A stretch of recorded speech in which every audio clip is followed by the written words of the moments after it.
Right, folks, welcome back to Brew Time. This week, I've got Steve Mason here from Cannonball Bike Run. How you doing, Steve? I'm doing good, sir. Pleasure to meet you. Pleasure to And you, meet you. mate, and you. Now, folks, we genuinely have, we haven't met, we had a brief chat, I think, was it yesterday, the day before? Exactly. Yeah. Yeah. Yeah. Yeah, just to figure out exactly what we were going to chat about on here, but I think we're just winging it, to be perfectly honest.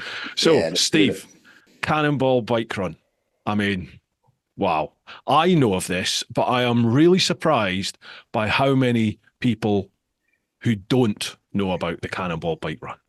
Yeah, that's What exactly is it? right. Yeah. I mean, when we first, I mean, this is our 20th anniversary this year, so Yeah, we're not kind of new to it, but it's been, I guess, underground is not the right word, but we've not ever courted publicity for it particularly. yeah, We've never advertised. It's just something that kind of grew organically over the years, type of thing. So in the early days when it first launched, we had a whole lot of publicity around it. It was, front page articles that we had in Performance Bike. It was on Motorcycle News. We had, in fact, for the launch event, on the very first event, that we were setting off from the Ace Cafe in London, yeah, yeah. and Ghost Rider. I don't know if you remember Ghost Rider from Yeah, I back in do. the I day. remember him. Yeah, the crazy Swede. He didn't tell us, but he announced to Motorcycle News that he was coming on the event. And so the MCN that come out literally the day before our kind of set-off party at the Ace Cafe, they had this double price spread that Ghost Rider was going to be there. And so, we had this little event with 25 riders just there. And I'm not exaggerating, there was probably 4,000 people showed up. The whole place Wow. it was just packed. So we had this crazy situation where we had all these people. Well, it was 25 of us setting off. Ghost Rider didn't show, of course. Or did he? So, or did he? Yeah. Yeah. But yeah, so I mean, that was just the kind of, that was the fuse, I guess, that kind of set us off. And, there's been no looking back since, really. So, No, I remember it. I'm very late to the biking game. I passed my yeah. test 2008, but very quickly, um, within the year of me passing, Cannonball came up on my radar, and I just Right. remember looking at it and thinking, "Yes, that's for Yeah. me." But it's always had this. It's always had not a reputation, but it always had this air of mystique around it. It was Yeah. like Yeah. it was almost like it was untouchable. But looking back, it wasn't. But it felt like it was. It felt like it was a. Yeah, I think that's something we've been kind of battling recently, to be honest with you, because it just, it's something. It's like anything. When you're in the middle of it, you all you see is what it is. Yeah, You don't really get to talk to people outside of that, or just looking in, kind of thing. So I think one of the things we come to realise is it's had some kind of like not stigma, but people are a little bit kind of wary about kind of like yeah, dipping a toe in the water and coming along. Fact is, Bruce, they're all big, cuddly, lovely blokes like you. Do you know what I mean? There's such a good group of people that we get on the event that yeah. there's no reason for that at all. And it's really the people that come on it that really make it what it is for me. Right, before we crack on, this is very rude of me. I forgot. We should have done Oh, this yeah, right at yeah, the start. So here's to your health, Steve. Slange. yeah. And to you, sir. I need to open this actually. Moretti, I like that. I like that. Yeah, oh yeah. Yeah. This is thanks to Chris in Dubai, one of the chaps that follows the podcast and the channel. Chris, thank you very much, mate. He sent over Okay, a cool. couple of crates of. We're in France here at the moment, so it's Cronenberg here. Oh, So lovely job, yeah, Slange. but Here's to your cheers. Yeah, health. all the best to you. So, what is the Cannonball? What is the Cannonball Bike Run? Yeah, I guess how do you sum it up, really? I mean, it's part motorcycle rally, it's Hmm. part motorcycle tour, I guess, to a degree. It's certainly an adventure, and it's most definitely a challenge. So it's typically it's a 7-day event. The people that come, they know where they start and they know where they end, but they don't know anything about what's going to happen in between. So, we put a lot of effort in at our end to plan out the route and the Yeah, destinations that we go to. But you only get to find out where you're going that morning. So we actually give out like an old school route book, like a rally yeah, style route book that guys put in their tank bag, and literally you just follow the route, which takes you through all of the kind of best roads. Obviously, that's what we're looking to do. So there's virtually no motorways, a lot of mountain road, a lot of high stuff that we do, but typically taking you through places of interest, along the way. So essentially, it's a mystery tour, I guess, if you like, from that point of view. The route each day, it could be long, it could be short. It's not really short, but very often, to be fair. So it's it's a good day's riding every day. Yeah. A typical stage would be 400 Ks, I guess, Okay. which Wow. doesn't sound that long, but it's purely mountain roads Yeah. or On purely back twisties, roads. it's a good day. Yeah, I mean, we'll do an odd bit of kind of straight stuff if we have to connect between different regions, but typically it's a lot of back road riding and mountain riding. So it's like I say, that's where the kind of challenge element comes in terms of being able to follow the route and being able to keep on track. But yeah, so I mean, that's essentially what we're doing in terms of the riding side of it. But obviously, each night we pre-book the hotels. We arrange, different dining experiences. So you might be in a 5-star hotel one night and in a log cabin by a lake the next. It's just completely unpredictable. It's a journey by design that we take people through.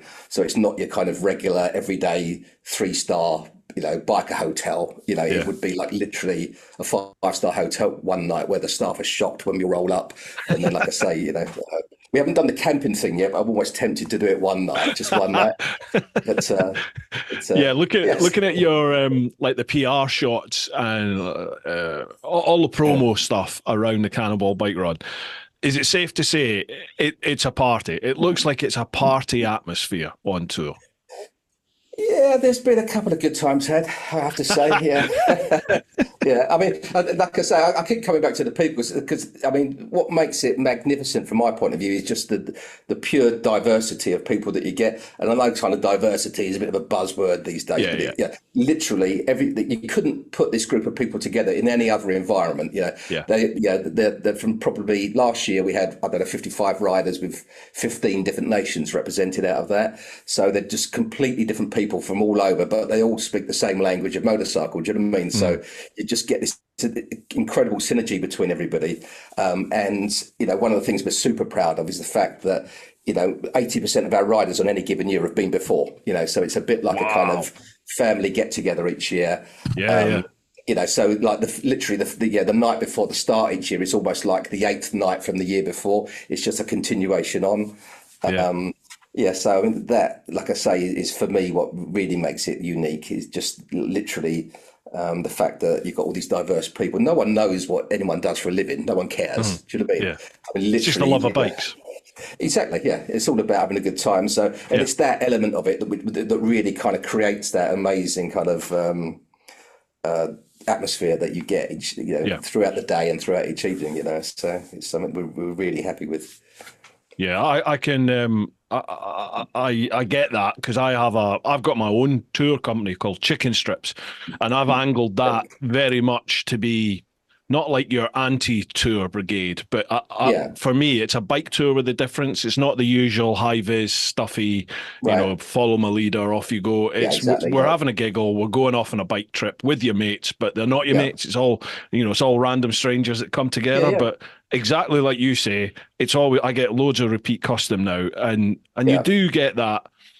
It is like you're going away with your mates, but sometimes they're new people that you've never met before. But you end up with a real nice feel about it, don't you? Yeah, I think one of the other awesome things about Cannonball is that literally you can tour the world.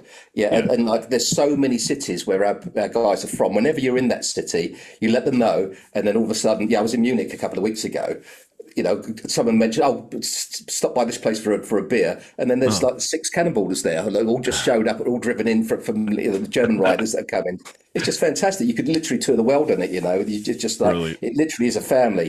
Yeah. So, but like you said, I mean, one of the key things about the event as well is the fact that it's not a tour in that kind of normal respect where you like a follow my leader type setup. There's too many riders that ride at too many different paces for that.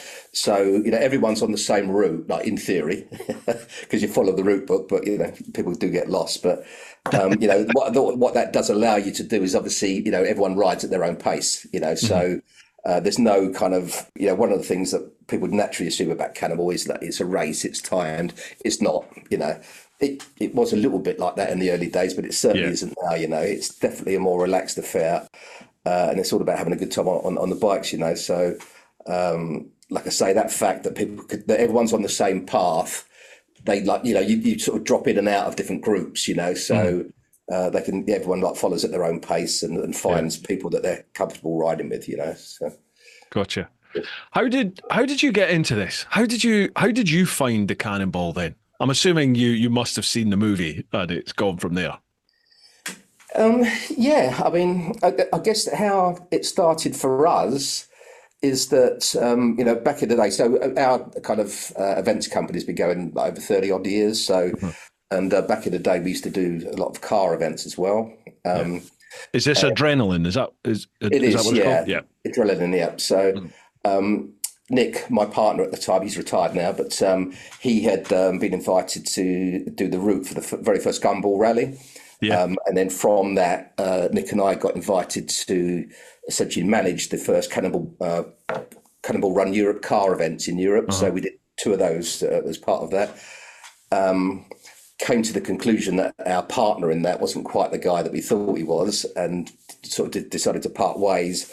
But Gotcha. more on that, it was kind of, we had some damn good times, don't get me wrong, but we just kind of found that the car people were just more needy and a bit more kind of, I don't know how to say, I don't want to put anyone down, do you know what I mean? Because we had met some really, really good people on it. But there was definitely that element of, I've got a Ferrari, therefore I am, do you know what I mean? Yeah. Whereas, I don't know why or what it is, but bike people are just better people. They honestly are. Do you know what I mean? So we've always had that kind of feel. And so when we parted ways on the Cannonball car, we thought we're going to do this for bikes. We've got to do this for bikes. And we got told you couldn't do it. It's never going to work. And the more we got told that, the more we wanted to do it, kind of thing. Yeah. We Red put rag it to a together. bull. Yeah. So, like I said, we just put it together. We just kind of put the word out a little bit between, other riders that we knew. We had 25 people showed up for the first one. Like I say, we got all that publicity off of it. And then 75 riders for the second. We thought, oh my God, It's like literally like a tiger by the tail there. And, and it kind of kicked off from there. But maybe I'll tell you a story about that second event in Germany later, but that was, in fact, I'll tell you it now. I'll tell you it now. Because like I said, so we had 75 bikes for the second one.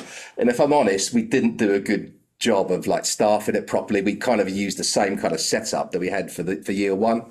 Yeah. And so we just didn't really have the people on board to kind of control it. But aside from that, we'd kind of chosen this kind of castle in Germany to set it off from. So the whole idea is that this is a secret castle on the top of a hill. No one would know we were there, and we'd set off from there and away we'd go.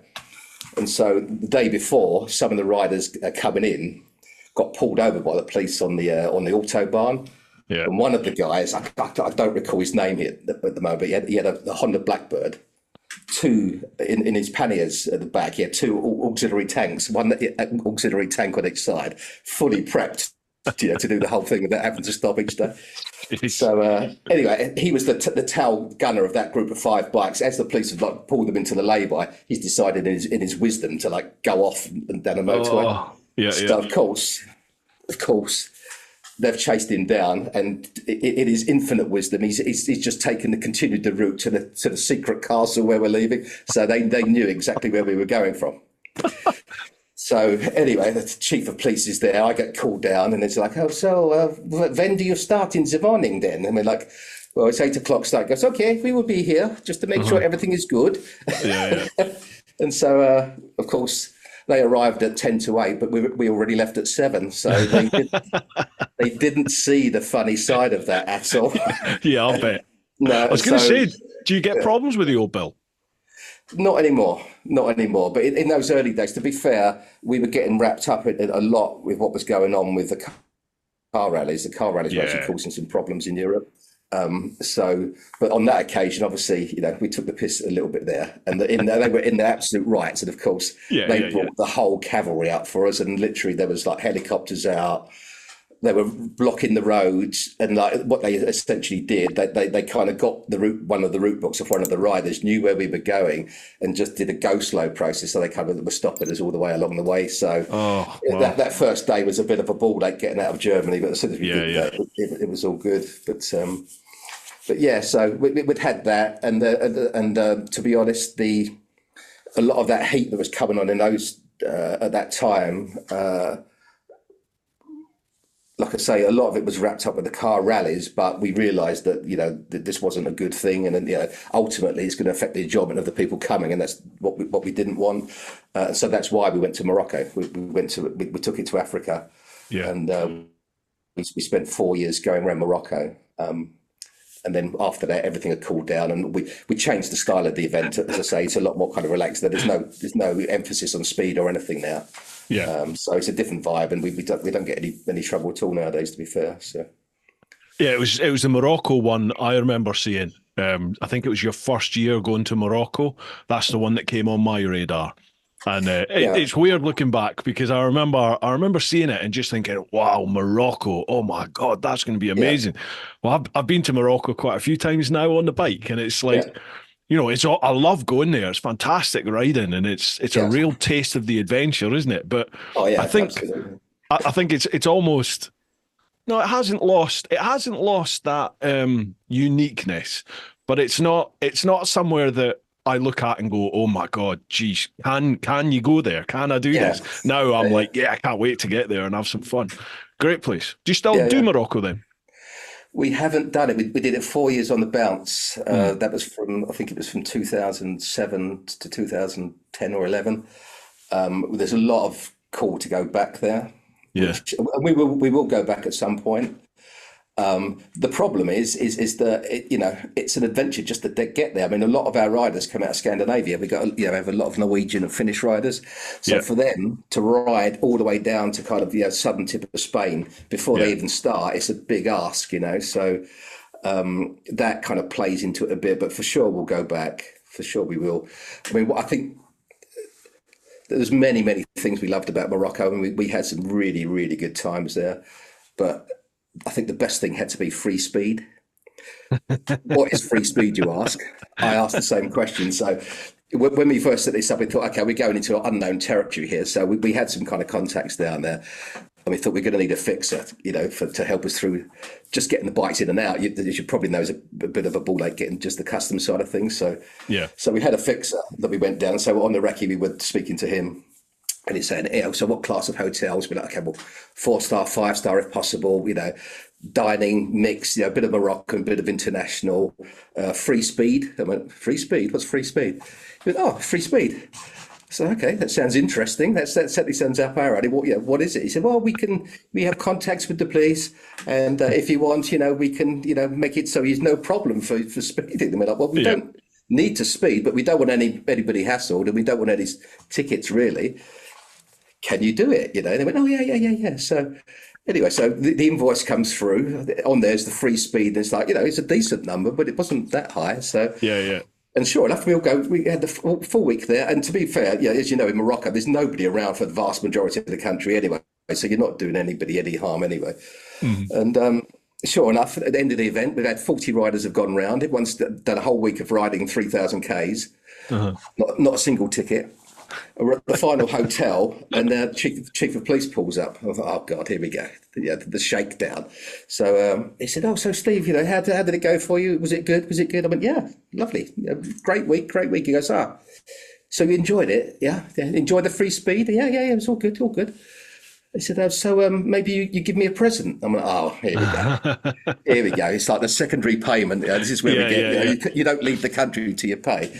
I said, no, that would be fine. What would be appropriate? He went, €20. Sold. Yeah. So dang. Yeah. So that was year one, and so we went back another 3 years. So, but we had Yeah, some, like I and, say, and we it had some went good up times every there. year. Yeah. Yeah. Well, no, actually, no. No. No. Wow. Same price every year. Same price every year. But I'm, anyway. I might have to inquire about this free speed next time I go back. Yeah. But the thing is, as well, I mean, it was that first year. It was a real leap of faith because, the fixer said, okay, what we're going to need is that all the registration numbers of all the bikes. We Yeah. need to know exactly the route and where you're going, hotels you're staying at. I thought, what are we walking into here? Do you know what I mean? It's, this is like sounds a bit iffy, but anyway, sure enough. Perfect. Everything worked perfectly. So yeah, but that kind of thing. That's where Africa differs from mainland Europe. Yeah. So, but like I say, those early days, it was a different kettle of fish. Then it's different now. So I quite like the way things work outside of like the Western world. And you go Africa, you go Well, I've not done Asia, but I've done like Southeast Asia and all those sorts Yeah. of places in South America. And it literally is, cash is king. So any issue that you Yeah. have, cash sorts it, no problem. And yeah, okay, there's positive and negatives for that, but all the bureaucracy sort of just disappears really when you find someone that just Yeah. speaks a common language. Right? Okay, how do we sort this issue? Okay, let's get it done. Bang. No, exactly. Yeah, yeah. I mean, life's a game. It's just you've got to know the rules and how to play it, Yeah. really. And it is a simpler system, quite honestly, because one way or another, if you've been a naughty boy, you're going to pay. So doing it where it's less hassle and less time consuming, like for everybody, just is a better Yeah. way of doing things. I Yeah. think. Absolutely. But yeah, I mean, Eastern Europe's a bit more kind of flexible like that. We found. It's, Yeah. yeah. The, I, I'm doing the sorry, go. Balkans in June. I'm doing a road trip from Slovenia down to Greece, and I'm doing it Yeah. via all the Balkans, basically all Eastern Europe. So it'll be my first time in the likes of Albania and Kosovo and Yeah. Yeah. Macedonia and all these sorts of places. So yeah, I'm interested to see how that's going to work. Looking forward to it. Yeah. No, it's awesome. Should Yeah, I be an mean, adventure. we did the Balkans in 2019, I think it was. We called it the 12 Nations Challenge. So it was a 7-day event, but 12 countries in those Yeah. 7 days. And I have to say, it feels different out there. I mean, it really does. I mean, the roads are not as good as some of the other areas we've been to, but the adventure element is right up there. I'd say Yeah. on a par with Morocco, if not more. I mean, the getting through the borders is a bit iffy, and same thing. Money talks. If they ask you if like, can you buy them soup or lunch? It's literally €10 in your passport as you hand it over, and then you're through. And the system they've got is awesome because what they do is they let all the vehicles into their country. It doesn't matter, whether you've got papers or not. But getting out, different Yeah. story. Once you're in, Yeah. you're in. Yeah, that's right. So Trap you. yeah, just make sure you've got all your papers in order. We're just having to do the same for Turkey. Actually, we're going into Turkey this year, so that's another bit of a challenge. Not so much if you've got your own bike in your name, but for the rental bikes, it's a bit more difficult. So. Oh, yeah, yeah, that's a point. And I suppose like the whole Brexit thing must cause an issue as well, does it? Yeah, With bike coming from lots of different countries. not so much. I mean, it's more difficult if So this year, obviously, with Cannonball, because it's our 20th, we're right into Asia. So our event's starting in Brno. We were going to finish in Istanbul, but we've added an extra 3 days, so we're going to finish back in sunny beach in Bulgaria.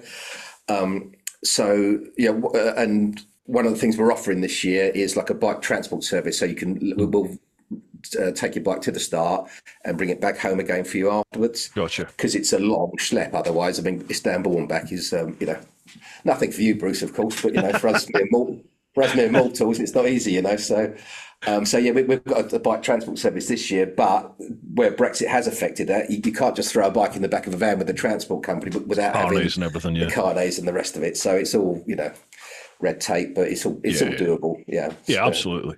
I know a lot of lads, a lot of the track companies, they were having nightmares initially, just vanning your track bike to like Jerez or somewhere like that. It was a nightmare, but I think it all seems to be smoothening. Is that a word? It's a lot smoother now than it used to be. I think everyone's getting used to the process. Yeah. Yeah, I mean, to be fair though, I mean, we're a UK company, obviously, but I think last year we had more riders. The year before we had 5 riders out of like 40 odd.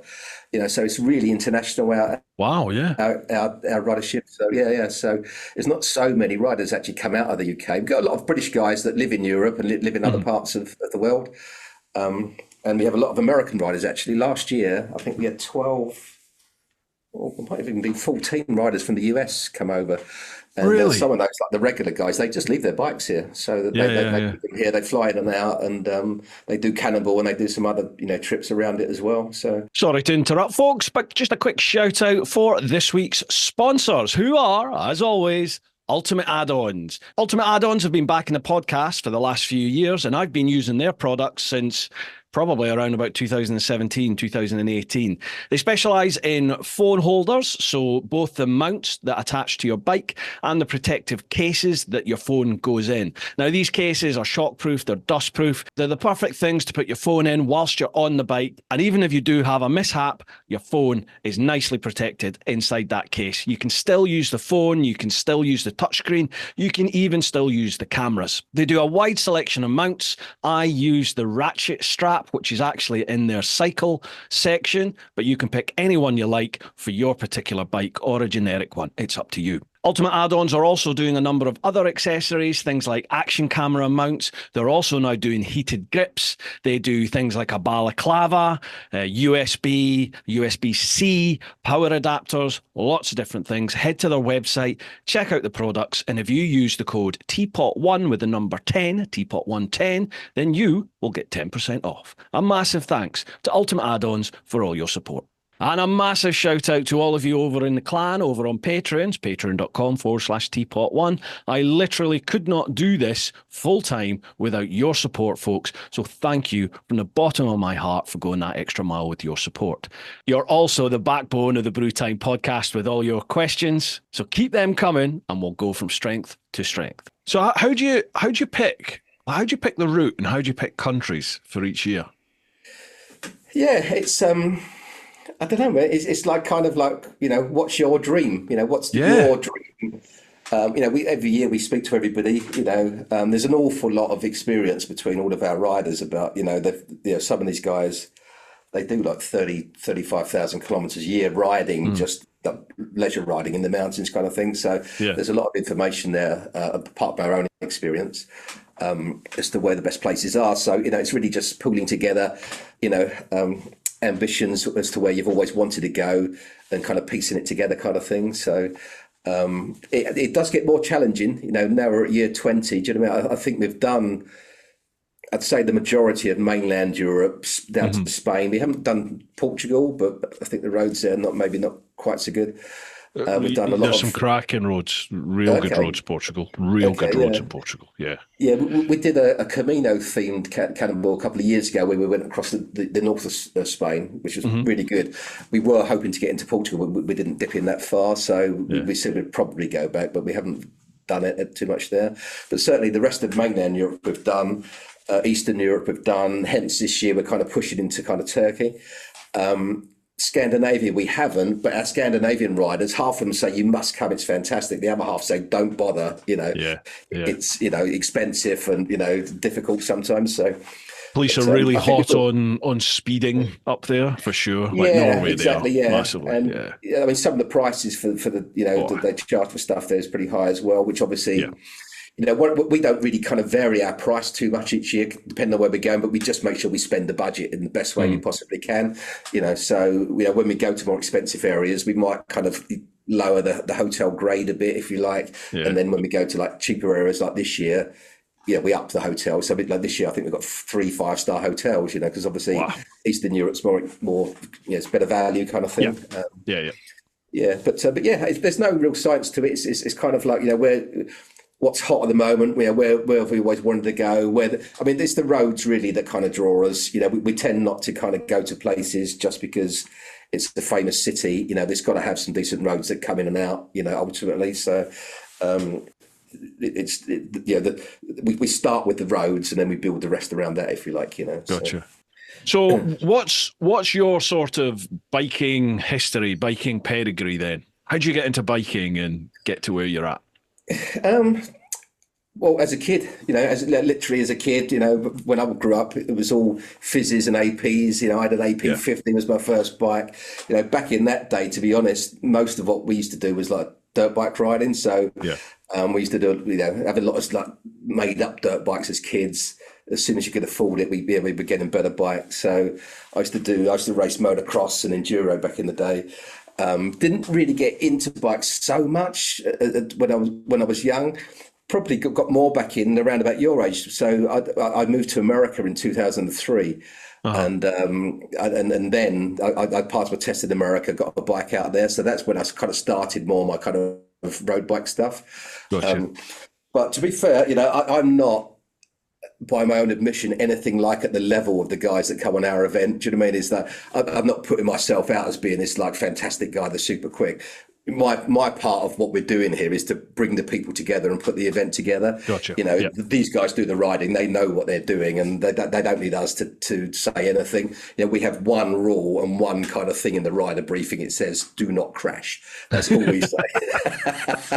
The rest is up to them, you know. So, but yeah, I mean, I've always loved bikes. I've always loved cars as well. To be fair, I mean, I must admit, even though we've kind of dropped some of the other kind of more corporate events that we used to run, we still run an experience for people to drive Formula One cars on Grand Prix circuits in Europe. So, Wow. you know, bikes are awesome and the performance is awesome on bikes, but it also is on Formula One cars as well. So, you know, but that's our kind of balance of what we do nowadays. It's Cannonball and Formula One driving. So, Wow. it's not a bad life, Bruce. It's not a bad Yeah, life. wow. Sounds it. You're a petrol head. Wow.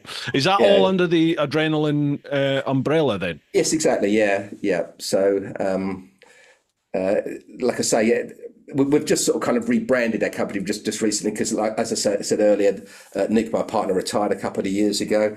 Yeah. I'd lived abroad, so you know I'd lived in America for a while, and then in Spain, and now in France. Nick was running the kind of UK operation with me as kind of turning up for the events when I felt like it, type of thing.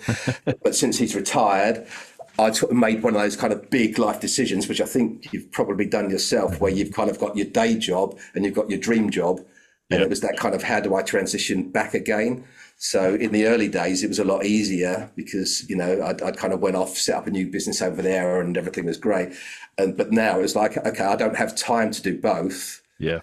I'm getting on a bit, you know, what do I actually want to do with the rest of my life? So I made a big call to time to kind of just say, okay, all my other business interests I've given up, and I'm like all in full time on Cannonball now. So, Wow. So what I'm looking to do is kind of take it to the next level, if you like, whereas it's been an awesome event that we've run every year. It's just where do we take it in the future, you know? So that's absolutely. the big thing. It's I mean, it must be different. It'll be different for you because obviously you sound like you're well seasoned at starting and setting up businesses and running businesses.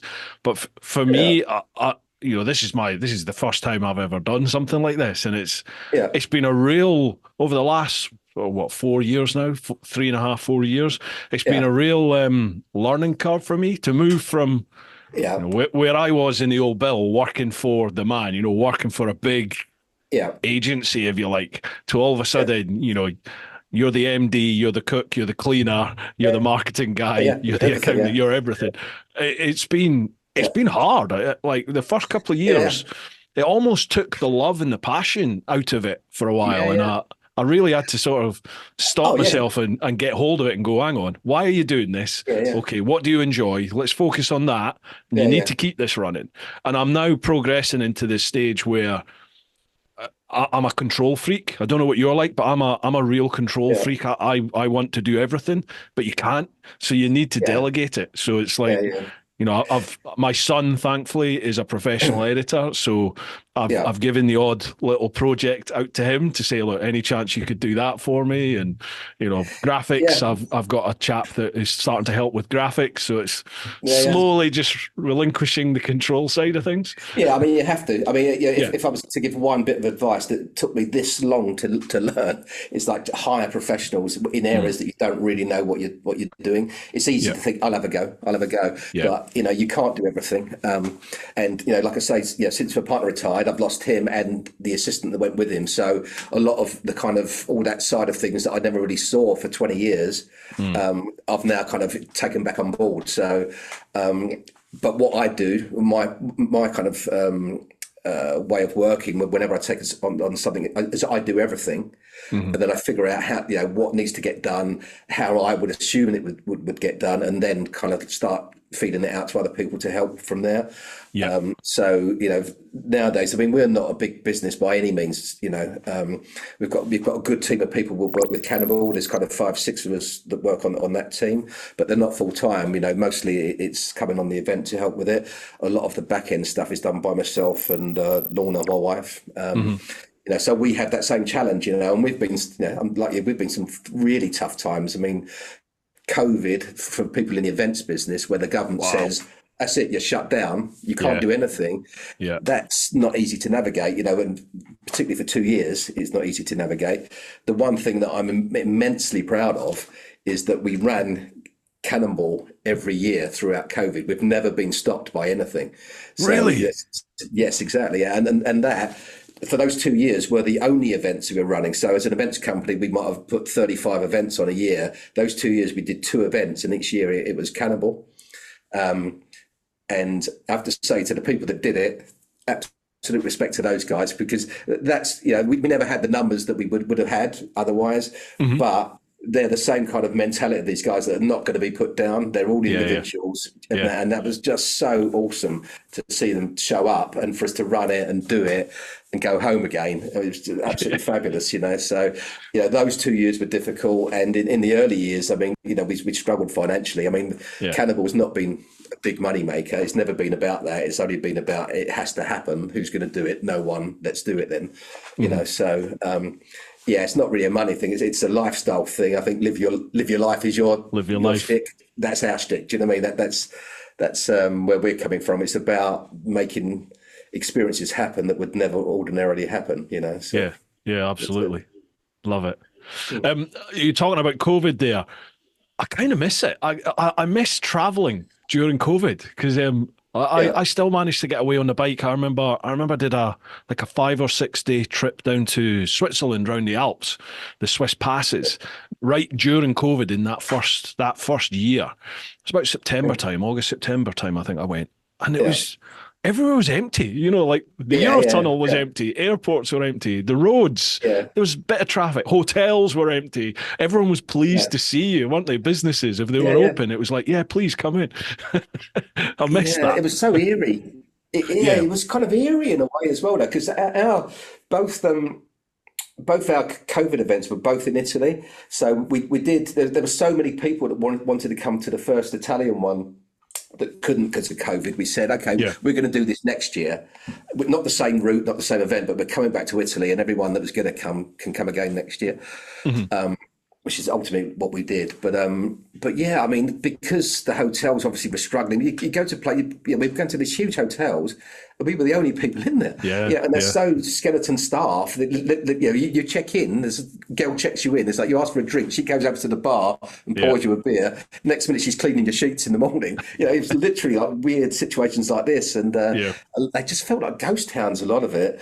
And Rome, I remember Rome was one of the destinations we went to, and I've always dreamt of going to Rome. And it was just so disappointing. It's like even all the lights were off in Rome as you go around it, and it just felt so, I don't know, it was just underwhelming. Do you know what I mean? And my wife had always wanted to go to Rome as well, and so my boys booked us a trip there for an anniversary a few years later, and I'm so glad I went back because it was, after COVID, it was Rome as it should be, and it was fabulous. Do you know what I mean? But it was not the same at that time, kind of thing. So it was definite plus points with the roads being empty and being able to get around and sort of, not be too bothered by people. But from an event point of view, it was definitely a bit weird at that time. It had a very different atmosphere on the event, I recall. So, I bet it did. I had the polar opposite experience of Rome, when the only time I've ever been was on the bike. It was during the big trip, and my idea was to park my bike outside the Colosseum because I'd Googled it and I was told, you can park your bike outside. So I was like, excellent, I'll do that, get a picture of it. Well, when I got there, I can't remember what day it was, but it was the day they basically pedestrianise a lot of the central roads, like the centre of Rome. But typical Italian, it's like Italian logic. So they just did bit by bit, but there didn't seem to be any logic to how they shut the roads down. So myself and about 8,000 cars and mopeds, we ended up in the middle of Rome, and then they just started shutting all the roads behind us. So it was like you couldn't. It was like a National Lampoon, when they're constantly going down the roundabout around the Eiffel Tower. Look, kids, the Eiffel Tower. I just kept seeing the Colosseum, and I kept getting sent down all these different roads, and you just felt like you were just going ever decreasing circles. And in the end, I just mounted a pavement, went down a pavement, and got out of Rome. I'm gutted. I'm going to have to go back and see it properly. Yeah, one of our riders, actually, Mark, he runs a super White Freaks. He's a demon with a drone, and he was on that road event, and he like got up at like 5:30 in the morning to go out and get the footage of all of the Wow. like the landmarks there. And he flew, you're not allowed to, but he flew his drone through the Colosseum. He just got some fantastic footage. You're kidding me. Yeah, Wow. yeah. So yeah, but he did just all the and again, because I guess it's because it was COVID as well. Yeah. It almost felt like going back in time because there's just nobody around. Kind of all the normal traffic, just wasn't there. It's like 28 days later. Yeah. Yeah. But you got some really good stuff there. But yeah, that's I guess when you go to the cities, it's I said when we did the Italian event, you can't go to Italy and not go to Rome, sort of thing. Yeah. But there definitely are some cities, particularly the capital or the big cities. There's a lot of the roads dry up around there, so you kind of quite often the roads are not so good getting in and getting out type of thing. So I think it's important to make sure that what you're doing when you go there is worth the kind of sacrifice of not being up in the mountains or not having the great roads as you come in and out type of thing. So yeah, absolutely. There's got to be a payoff, hasn't there, for people? For sure. Yeah, definitely. Yeah, I mean, one of the frustrations we have obviously is just finding hotels big enough to cater for our group because we get a good amount of girl riders on the event actually, but it's predominantly men, obviously, predominantly twin rooms. So you've got to have a decent sized hotel that's got enough twin rooms and a pool and secure parking, to support the event. And sometimes they're out in the country, but often you have to dip into the cities to get that. So yeah, absolutely. And we're also sponsored by the Influencer Store. Now I've got some blurb to read out for them. The Influencer Store helps you build your brand, big or small, providing you with a solution and apparel. We help you to increase your fan base while supporting you with starting your own influencer clothing line with nothing more than just an idea and a design, and there are no hidden costs. For more info, come check us out at theinfluencerstore.co.uk or drop us an email at online@influencerstore.co.uk for more information. Now, all my current merch over at TeapotOne.com, that is all handled by Roger and Charlotte and their family over at the Influencer Store. So thank you for all your support. And lastly, a big shout out to all of you who are either watching a podcast or listening just now on your platform of choice. If you can share with your mates, tell people about the podcast and help spread the word. That really does help. And if you're listening on things like Apple Podcasts or Spotify, if you can follow and leave a review or rating, 5-star is preferable, of course, then that would be absolutely fan-dabby-dozy. All right, folks, let's get back to the podcast. Right, I'm not sure if you know how Brewtime works, Steve, but I post up on socials and on my Patreon to say who the next guest is, and that gives people the opportunity to leave questions for us to go over. Sometimes the questions are specific to who you are or who the company is that you're from or the product or the topic. Other times they're just totally random. So, should I get my lawyer? Should I get my lawyer involved there, Bruce? The one saving grace for this, Steve, is it's not live. All right. So if anything's out of order, let me know. Good stuff. Far away. First off, we'll go across to the clan over on Patreon. So it's patreon.com/TeapotOne. First one, Andy. Evening both. Hope this finds you well. Just a couple of quick questions. What are the common characteristics of the riders who have successfully completed the run? Good question. As I kind of alluded to earlier, there is no typical cannonballer. But I mean, what they all can do is ride a bike, so, for sure, for the stuff that we do and the mileage that we cover and how kind of intense it is, you have to know what you're doing. I wouldn't say come on Cannonball if you've got less than 2-3 years riding experience. We actually make that a condition there of entry. So know what you're doing, but I think the most important thing is to be able to get on with people. Our kind of feel is that the perfect cannonballer is someone that comes along and their presence makes everything better for everybody else there. So that's where our thing comes from. It's the communication and the kind of synergy between the people. If you want to come and race, show everybody how great you are, it's not for you. We're not interested in that, So if you want to come, have a great time, meet some great people, ride the best roads, have that kind of mindset, you're welcome. That's the main thing I feel is having a good attitude and coming, being prepared to have a good time and intending to have a good time. So awesome. I think a lot of people would be quite relieved to hear that. So I think a lot of people have a preconception. The ones who know about the Cannonball Bike Run, or certainly the ones who see pictures of it, I think they think it's just going to be, Power Rangers, knee down, oi oi mentality, and a lot of the biking community these days. Yeah. They're like me, they're getting on a little bit, and and they maybe think, well, would I fit on something like that? But I got to admit, it sounds very much like what I want my tours to be like. You and I are youngsters on this event, believe me. We're youngsters. I'm actually not even joking to some degree. I mean, it's our average age has really crept up over the years because, like I say, we have so many repeat customers. I mean, Colin and Thomas, they're our two most experienced ballers. They've been 14 times. This is their 15th year this time. So you kind of almost grow up with people, and that's one of the things we've actually recognised is that the average age over the 20 years has really kind of crept up. I'd say the average age is probably mid-40s, I would say, but we've got, so one of the things we brought in last year was a new young rider initiative. So we're actually offering a sponsorship to give 600 euros off the entry fee for young riders. There's no strings attached other than they've got to have some social and post their experiences on their social. So we're actively trying to bring in young riders to do that. But on the upper end, we've got Terry. Terry's an absolute legend. He's 70 this year. I think this is his 6th Cannonball. Good lad. Yeah, good lad. I'm not the tallest guy in the world, 5 foot something. Terry's like well shorter than me, and he rides everything. He just puts me to shame. So, but yeah, so I mean, it's that is definitely one of the misconceptions that we want to get over is the fact that people feel a little bit intimidated. There is absolutely no reason to, and everybody that comes realizes that. The people that don't kind of won't. But yeah, I mean, there's all that said, I mean, we've got some serious riders on it. We've got Jeremy's a pro AMA racer. He races in superbikes in America.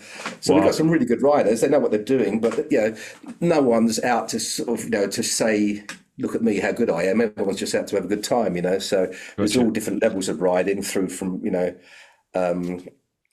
not raw beginners, but not novice riders, I guess, from international touring point of view, through to like super experienced guys, that do it all the time. So, yeah. Now, obviously, the original Cannonball, the film Cannonball, is a race with the prize at the end. Is there like a prize at the end of your events?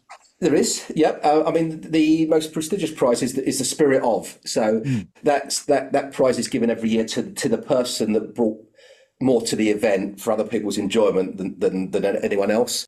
So it's there's, like I said, there's no timing on what we do.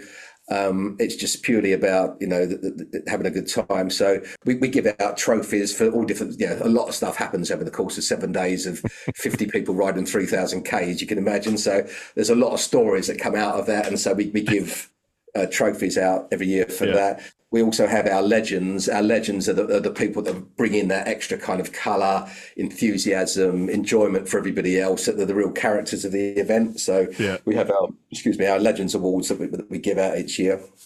But yeah, there's no timing for it, And it's probably worth talking as well, if you don't mind, just about about the history of Cannonball and how we came to be. Yeah, please do.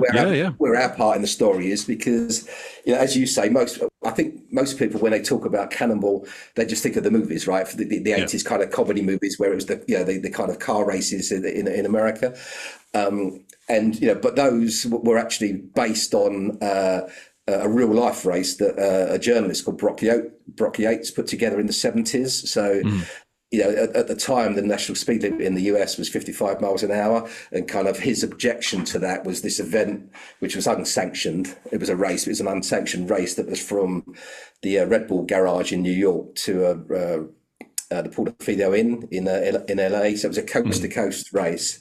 They did that in the early 70s. I think they did 4 events in the early 70s and another one in 79. So that was kind of what spurred the movies off, if you like. But the name of that event was actually the Sea to Shining Sea Memorial event for a guy called Erwin Baker. And Erwin Baker was a motorcyclist from the early 1900s. And so where the Cannonball name came from was him.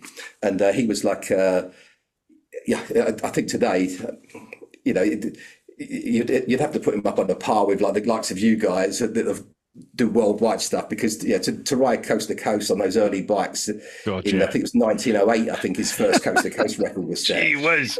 I mean, there wasn't even a road network, do you know what I mean? So I mean, how they did it, I have no idea. But so his name was Erwin Baker. He got the name Cannonball because Cannonball was the train that Casey Jones used to drive. I don't know if you remember that. But so that name originated there as a motorcyclist, and that guy did 143 coast to coast attempts, and he would charge the he didn't have any particular allegiance to any motorcycle brands, or whether it was Harley or Indian or whatever. His deal was no new record, no fee. So he would only get paid if he set a new record and broke his own record. So this guy did 143 3,500 mile coast to coast trips on early 1900s motorcycles, and that's where it originated from. So it's always been a motorcycle story, and so for us to kind of bring it back again, since 2005 feels very valid to us, because we always get this. Oh yeah, you're just copying the car movies. It's like, no. That's not where it started. That was, so it's all part of the history. We're just doing our little bit now and keeping the thing going, so. Do you have a plan for the event then? Is there have you got like a pinnacle, something that you're aiming for? Or is it just a case of, we just want to keep building the brand, make it better every year, and basically just keep going down that path? Yeah, I mean, the event itself has a plan. I mean, I consider it a journey. We take a lot of care into the rhythm of the event. You can't have every night, some kind of wild party night. It's just not going to work, So we have destinations where, for the guys that like to go out and get a bit involved and get some action, there's stuff there.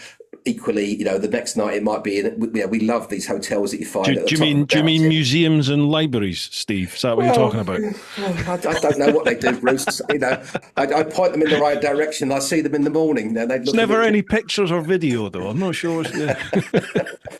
Well, number one rule is what happens on Cannonball stays on Cannonball. So you'll have to come to find out. Say no more. But yeah, I mean, obviously the event itself, like I say, we have a very careful journey that we take people through in terms of the rhythm. Even when if we've had a couple of hard days, we'll follow up with a shorter day so that everyone's got a chance to recharge, because from a safety point of view, we can't be having people absolutely exhausted. So yeah, I get that. We take a lot of care into that side of things. But for the company itself, like I say, I mean, I've come back into running it full time now after 10 years in the wilderness living in Las Vegas. Another story, but yeah. So I mean, we're looking to build. I'm looking to build the event. I mean, one of the things about the event that we're very much aware of is that you can't just pack more and more people on it. You lose the magic of the kind of human aspect of it if you do. So our plan currently is that we're going to kind of get the word out there a bit more about Cannonball than we've done in the past, but we're going to introduce a feeder event, which is a much lower price. And it's like a taster of Cannonball, if you like. So it'll be a 3 or 4 day event. We'll typically run it in the areas where our captive audience is, so it's easier for them to get there and back, lower cost. And just run that as a way for people to kind of see if it's for them without making a kind of bigger step to kind of come on the main event. Gotcha. So that's very much in the plan. And then, but I guess our big thing that we're doing is working on base camp. And the idea for base camp is that, it occurred to us is that we've got so many good people that it's almost criminal to only get together once a year, and all these guys are out doing different things and riding different areas at different times anyway. So we want to kind of make that easier to do. So what we're doing at the moment, we're in the process of purchasing a property in Italy, and I'm in France working on a property that we're developing here, where it's going to be kind of a second home, not just for cannonballers actually, but we're going to open it up to a broader moto audience. So, and the idea is that, you know, if you want to get to the Pyrenees or the Alps, you've got 2 or 3 days of flats to get over, all the time, the tyres, the fuel, the hotels, and the BS that includes. You know, flying nowadays in and out of here and where we've got the place in Italy, it's just so easy and cheap. You know, I booked a flight back to London 2 days ago for 2 weeks' time, and I paid €20. You know, so it makes no sense to kind of to ride in and out, really, from my point of view. So what we're going to provide is properties where people can store a second or a third bike here if they want. They can take a bike from us or from other members. Actually, we can have a peer-to-peer rental system, and essentially offer a fly ride system whereby you can fly in and out whenever you want. If you want to stay at base camp, you can. Overnight, you can store your bike there all year or for a month or for a week or whatever, however long you want. We'll have events running that are based around all the things that are going on around each base camp. And it's essentially a lifestyle membership club, private for members only, not open to the public. So there's none of that, get to the hotel and you've got, you know, other guests there turning your nose up at the bikers that just walked in. It's our own thing, designed as very much a second home type of vibe, not a hotel, not a B&B. You're in your own home, not someone else's, and just a really cool place to hang out. The idea being that, you know, we'll provide the routes around each base camp that you can ride each day, whether it's a half day or full day. You can ride between base camps, so fly into one, pick your bike up, ride to the other, drop it there, fly back from there. And if this mad idea works, then we'll build it out and hopefully have a network of properties across the whole of the Pyrenees and the Alps and the whole of Europe, so that you can, you know, literally not run out of roads to ride, really. So that's our kind of new thing that we're working on currently. So very excited about that. Very excited. Wasn't expecting that. Wow. Yeah. Well, listen, that's a scoop. Actually, this has not gone out to anyone. Our own Cannonball people know a little bit about it, but yeah. So that's we're going to be. We were hoping to get it launched this year. Italy's been delayed a little bit with some bureaucracy there about the property, but so I think it'll be next year that we actually launch. Gotcha. But, so yeah, it'll be like storage only if you just want to store your bike there, but everything else beyond that, if you as you want, you know, it's going to be the plan for that. So awesome. So yeah, that's our little plan. Yeah, that sounds amazing, man. Yeah, where do I sign? Where do I sign? Yeah. But, Andy's got a second question. He said, lastly, excluding the rider, what's the most common cause of not completing the route? KTMs. I'm so glad you said that.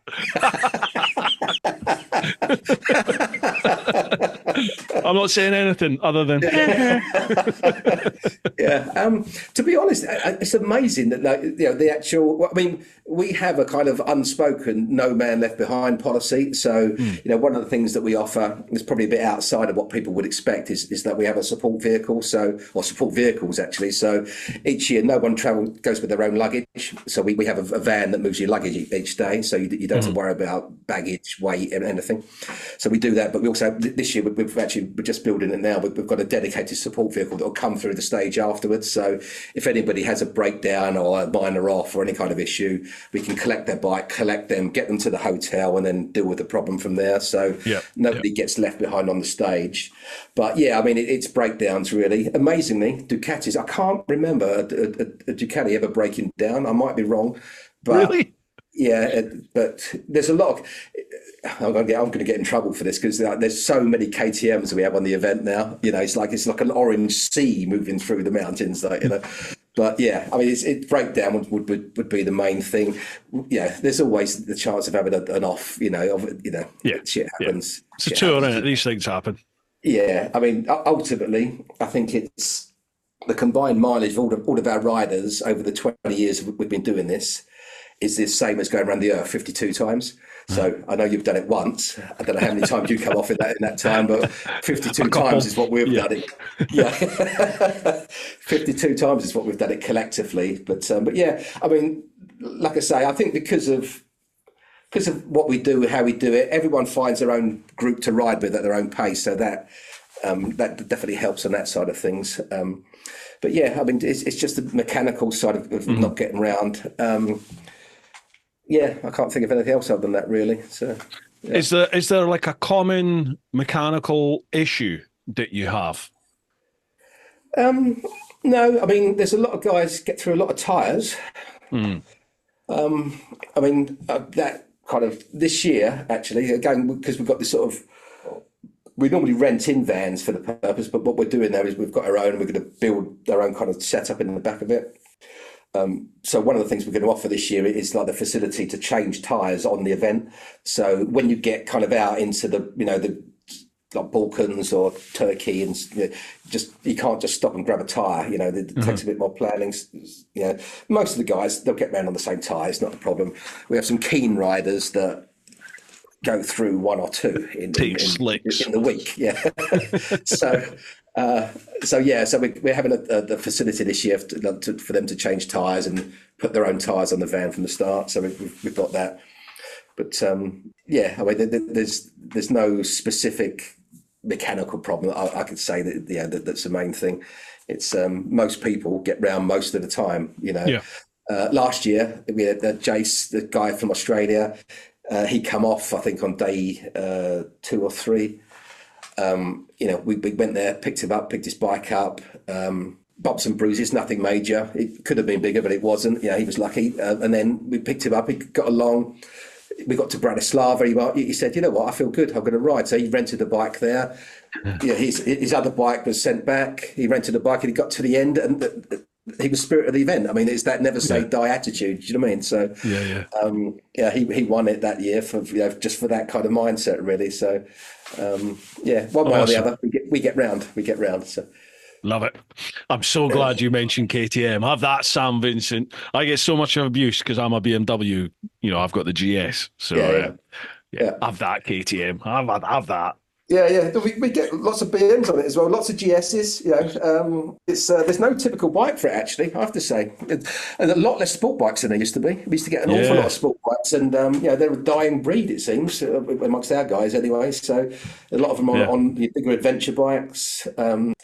But plenty of BMWs. I think we've got a couple of the new M bikes on it this year. I think we'd be happy to see those. But KTM, BMW, not so many Japanese bikes anymore. I mean, I don't know if that's just a general thing, but you don't really see them too much. Got a couple of diehards that just won't let it go. But it's mainly KTM followed by BMW is the most common brands that we get on the event. So. Yeah, it's got KTM written all over it, hasn't it? Cannonball Bike Run's just got KTM written all over it. I have to say, I mean, and from that, it's the Super Duke 890R. I think last year we must have had 5 or 6 of those. I bet it's just a great bike for the event because they're not carrying any luggage. We're doing all that for them. It's just about the riding. And, you carry the luggage as well, do you? In the support? Yeah. So you just ride with what you need that day, really. So what we say to people, you've got to take the route book. So they either tape it to their tank or they have on their tank bag, and they take a pair of flip flops and some swim trunks because they get there before the luggage van does most of the time. And so they're in the pool, when they get there without having to wait for us to arrive. So. Wow. Next one, Charlie Callard. Evening, gents. Couple of questions from me. Firstly, for Steve, what would you say is your top 3 most memorable times from all the years of the Cannonball?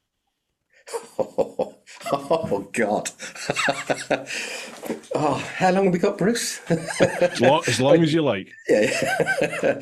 Oh, that's a tough one. I mean, there's so many. I mean, so many.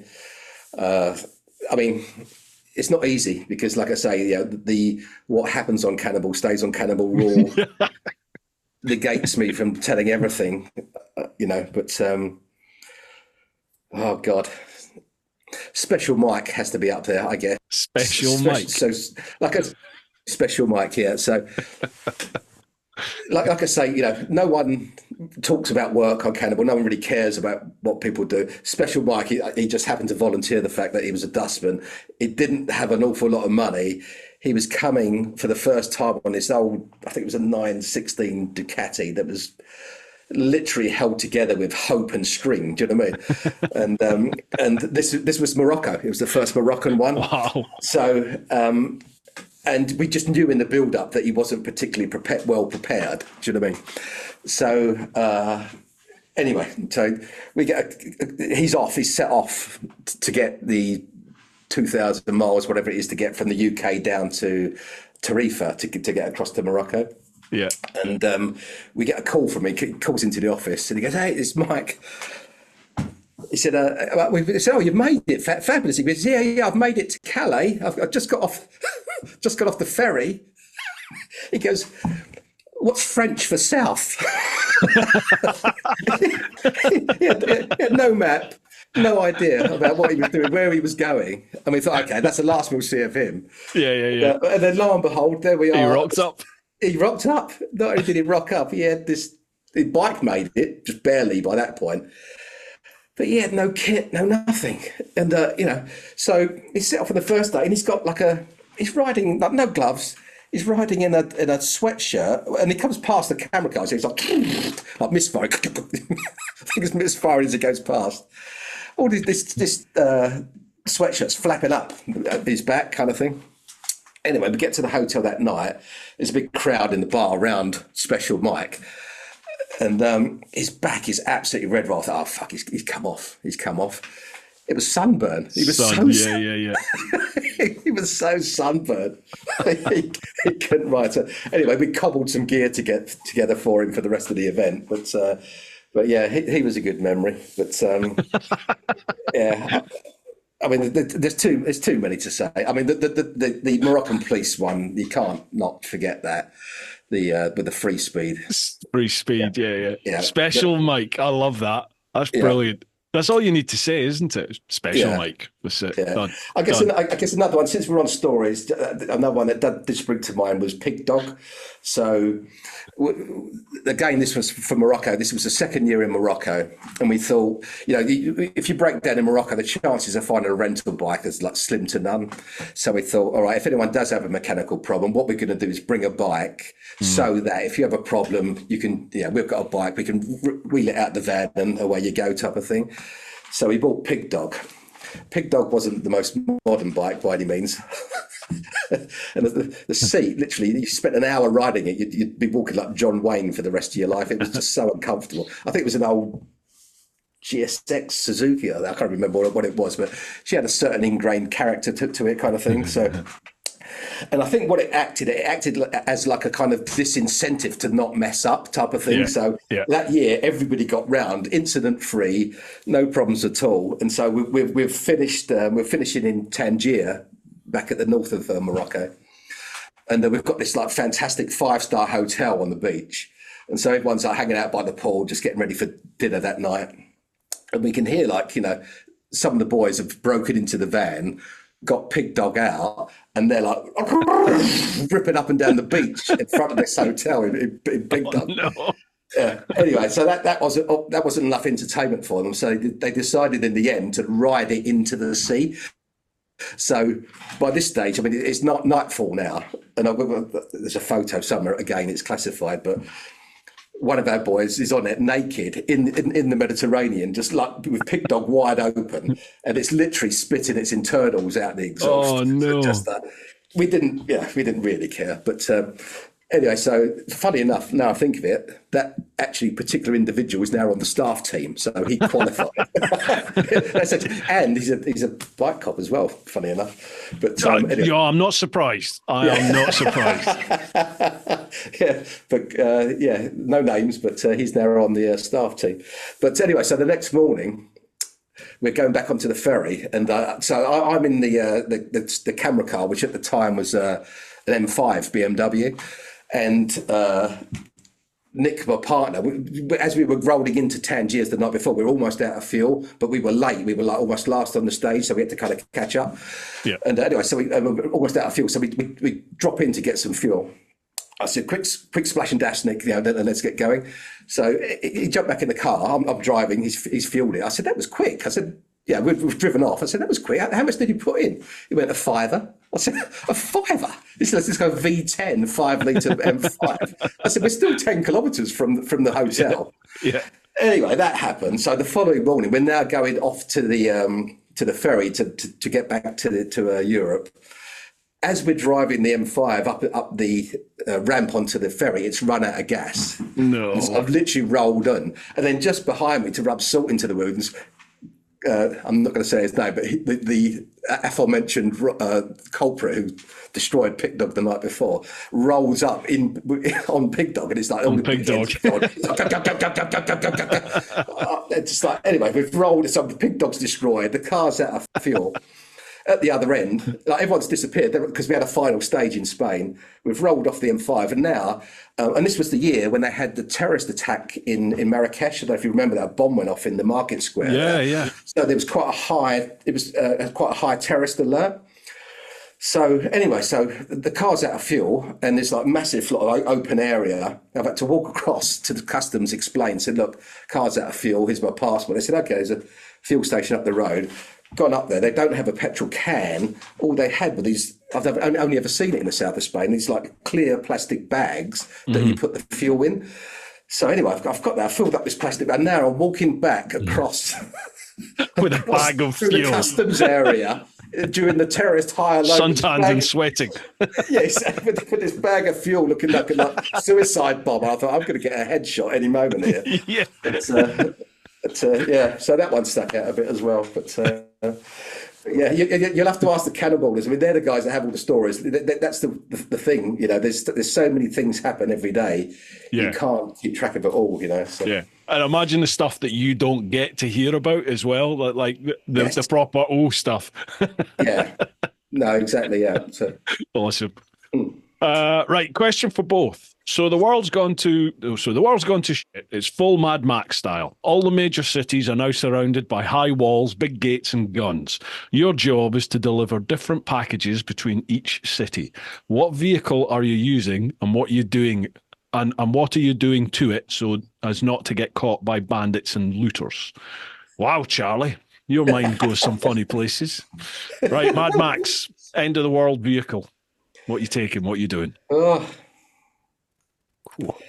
Well, are we off-road here or are we on-road? I guess that's the big question. But I think it would have to be capable of doing both, wouldn't it? Yeah. Oh, we've got to set one GS, haven't we? Yeah, do you know, I was thinking that, but it says delivering different packages between each city. I mean, you've got the luggage capacity, you've got the whole lot. You've got the big boxes, haven't you? Yeah. Yeah, I mean, they're hard to beat, aren't they? I mean, they're best bike in the world. Best bike in the world. Yeah, they are awesome machines. We can't say GS. Do you know how much hate I'm going to get if we say GS? Yeah, GS then. But what are you going to do to it? What would you do to the bike? Well, I guess if it's that kind of that Mad Max world, we need our Blackbird man, don't we? With the external fuel tanks, we've got to have those. Yeah. Absolutely. If it's a chase, I mean, you can just outlast the other people, can't you? So we've got to have the auxiliary fuel tanks, I imagine. I don't know, some machine gun on the front. That sounds good. You know, it's got to have a big ass gun. Yeah, absolutely. Yeah. RPG somewhere. Yeah. Oh yeah. I'm up for this, Charlie. Yeah. I mean, where are we going? Well, actually, I mean, what maybe I should refer back to the Cannonball support van, actually. So when we sort of floated the idea of like support van, we put it out to all the Cannonball communities. Like, what do we need here, guys? You know, what are the practical elements that we need? And so we had a few sensible people said, oh yeah, tyre change ability. Yeah, I think the winning vote was the stripper pole on the roof rack, the top shelf bar inside, and the firework dispensers. Actually, so maybe we could just incorporate that into the bike that we choose for this.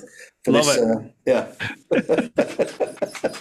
Oh, mate, you're talking about support vehicles there. I had a support vehicle.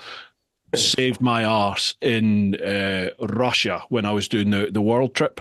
I don't know if it's still going on now, but they had a race back then. This was 2012, 2013. They had a race that went from St. Petersburg all the way across to Vladivostok. Basically, it's the width of Russia, 10,000 kilometers. Okay. And these riders did it in 10 days. So obviously, 1,000 kilometers a day was the target. And they had a support van that followed, which was driven by the guy that came up with the idea for the race. And his name, I shit you not, and you can Google this guy, was Gennady Filosov Shatov. And he was the first Russian to ride solo around the world. And Yeah. it just so happened our paths crossed right in the middle of Russia. Yeah. I'd been bombing along the road and happened to catch up with two guys that were in this race, and we started having a bit of fun. You know, they were getting a crack on, so we were having some fun. And Yeah. I happened to hit like they have molehills of like tar over there where the tar gets really hot. The big trucks sort of at the bottom of hills, they Yeah. they bunch up the tar, and then as it cools, it basically just it sets like a solid molehill of tar in the road. Right. And Yeah. I hit one at like 80, 90 mile an hour and it just snapped the subframe again on the Jigsaw. Yeah. So these two guys I was with were just like, yeah, don't worry about it. We've got a support truck. We'll call them up. So, oh, thanks very much. Cheers. So they phoned and they said, yeah, the guy's coming. He'll be here, but he'll be a while. So we were there for about 6 hours, 7 hours waiting for this van to come back. But everybody stopped. Everyone was obviously catching us up who was in this race, and they all stopped. Everyone stopped at the side of the road, and because they're Russian, like the vodka came out, and they had like tins of spam. The spam got opened, and they were cooking it by a blowtorch, and like we ended up. A couple of Polish guys were on the way to Mongolia. Well, they stopped because they saw us at the side of the road, so they got out their vodka, and we just had a party at the side of the road. But eventually, this guy turned up. This Gennady chap turned up in his van, and wow, what a character, man! He looks like a pirate. You know, like if you Google him, you can see the picture. Yeah. He's got long hair, and he wears like a black and white striped sleeveless top, and he's got this scar that goes across his face here. And he told me in the van, because he basically put me in the van, and I spent 24 hours in the van with him as he drove me to the next city and he organised to repair my bike and all sorts. He was a total legend. But he was telling me the story of how he got it. It's when he was crossing Africa, going down through Africa, and he said he got jumped by three guys just out on the road, and they started attacking him with machetes. And he basically said, well, I walked away and they didn't, but they got my face. And he stitched his own face back together. Sounds like a cannonaller, Bruce. Bring him along, mate. He's Do you know, it totally popped into my mind when you were chatting about it. I thought, God, this guy's the Russian version of it. Yeah. I remember we got in the van, we got stopped by the old Bill. I've told this story to people loads in talks that I do and stuff. But we got stopped by the old Bill, and he just turned to me and he said, it's no problem, it's okay. He got out the van, and I'm watching in the wing mirror of the van there. Yeah. He got out and he walked straight up to this copper, and the copper was like, typical Russian copper, great big hat, and almost like swaggered his way up to Gennady. Gennady said something, and this copper just went all upright, saluted, turned round, and got back in his car. Okay. And I remember just thinking, who is this guy? Yeah. Everywhere you went, he was like a celebrity. Yeah. It was like, wow, who is this bloke? But yeah, I think he's your Russian counterpart. He's the. The thing is, though, I mean, when you get out in these places, when stuff happens, you're not gonna call up the local dealer and get a part. That was the one standout thing about Morocco is like the guys there, like in these towns, you had a problem, you pull up, they're so resourceful, they'll get you back on the road one way or the other. I remember there was one, Morris, one of our American riders, awesome guy, so many stories for him, but he had a leak on his radiator in the deepest Morocco. It was getting worse and worse and worse, blowing out the coolant. Anyway, it's pulled up. They fixed it with soap, paprika, and tobacco. Love it. Could you not? And he thought, I'll get it fixed when I get home. He never touched it again. It's still to this day. It's just like crazy. They do all these ways of fixing stuff, that us Westerners have no clue about, So exactly, because they have to be resourceful, because there is no quick fit, is there, or AA to come and help you. You break down, you got to sort it, get yourself back on the road. I mean, did you ever get any times where you just got stuck? You broke down, you couldn't get apart, or? I never ever found myself absolutely stuck. I crashed in Japan quite spectacularly, which was all my own fault, and smashed the bike up. So I ended up living with an Aussie expat and his Japanese family for about 3.5 weeks, almost 4 weeks. Oh, wow. And he basically, I was going to say helped rebuild, but he did it. He rebuilt the Jigsaw, you know, and got it back on the road, and he sourced all the parts for me because, you know, I crash a Suzuki in Japan, but it's like their version of Trades Fortnite. So everywhere's shut, but Japan has its own version of eBay. So because he spoke fluent Japanese, he was just on there and spoke with all his bike mates, and we got all the parts. I needed new forks and all that malarkey. And he got the bike back on the road, and that was that. It's just weird that you must see this all the time, especially when you go to places like Morocco on the Cannonballs. But people just pull together, don't they? Like whether it's people on the Cannonball or totally random strangers that you meet when you're out there. The overwhelming thing I got from my travels was that people are good. People are overwhelmingly good. Yeah, there's arseholes out there, but most people will help. Most people will do what they can. Yes, especially, you know, I mean, it's like anything, you show respect to people. Absolutely. You know, that comes back, you know, and it's, you know, that was another amazing thing about Morocco is that you could be somewhere, and, you know, I just remember there's places there where the skies, I've never seen anything like it. The sky is just so big. It's very hard to explain. I guess where it was just so flat. You'd be literally in the middle of nowhere. And we had on our route, you know, we did the recce, it was fine. Got there on the actual event, the bridge, a bridge had gone. There was, it was just nothing, it just washed away.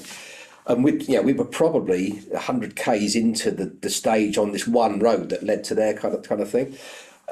But it's the same throughout Morocco. You think there's nobody around, and then you stop, and they just start appearing people just start appearing, you know, and then they're all there ready to help, like, you know.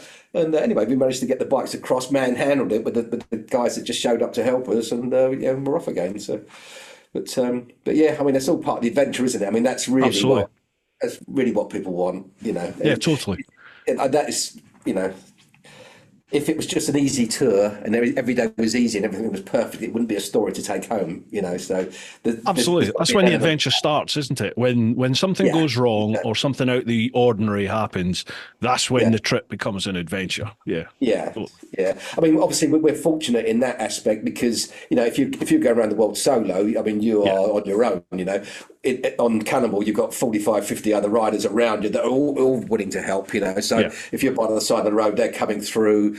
You know, actually that it doesn't take the adventure element out of it, but it takes the ball ache out of it if you do have a problem, I guess.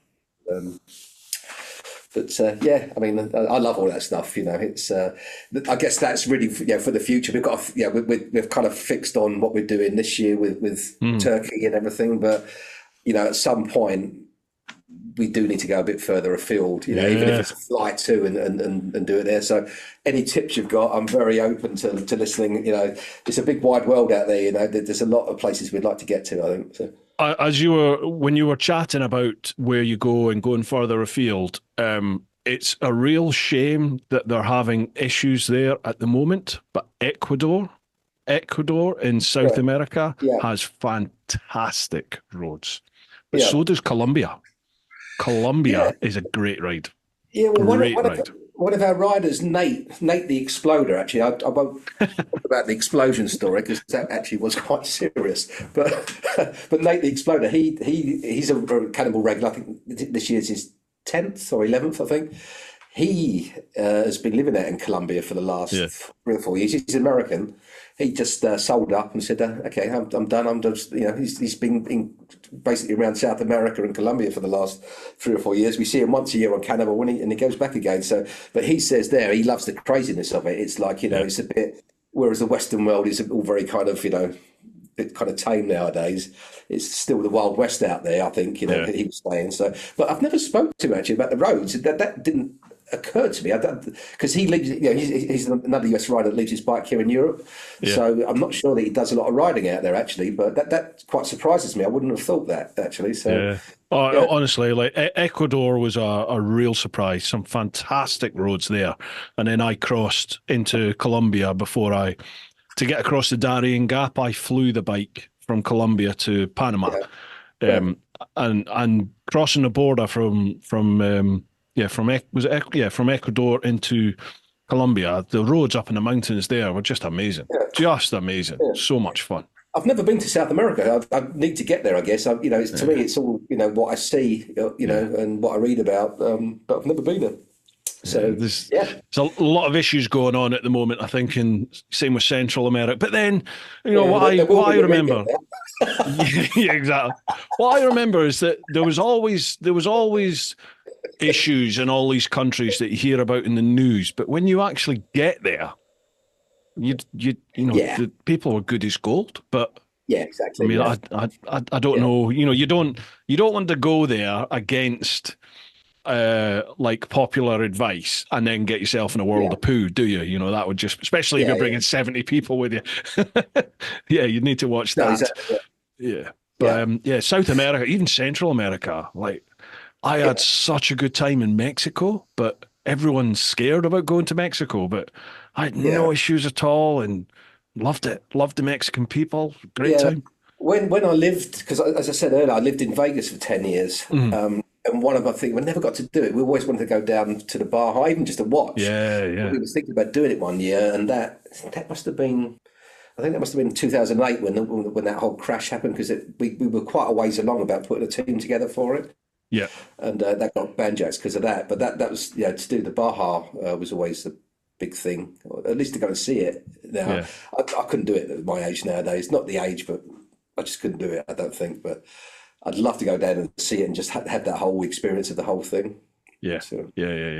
We went to Cabo, right at the very bottom of the Baja Peninsula. Yeah, my wife and I went there on our honeymoon, so it was awesome. Loved it. Different experience to go in there with a group of blokes on bikes, I admit, but good time. I didn't ride there. I flew in and flew out. That was when we lived in America. But that had to be the most humid place on earth I've ever been. We went at whatever time it was. It must have been the height of summer, but it was so humid. It was absolutely punishing. I couldn't imagine riding down there at that time of year anyway. Yeah.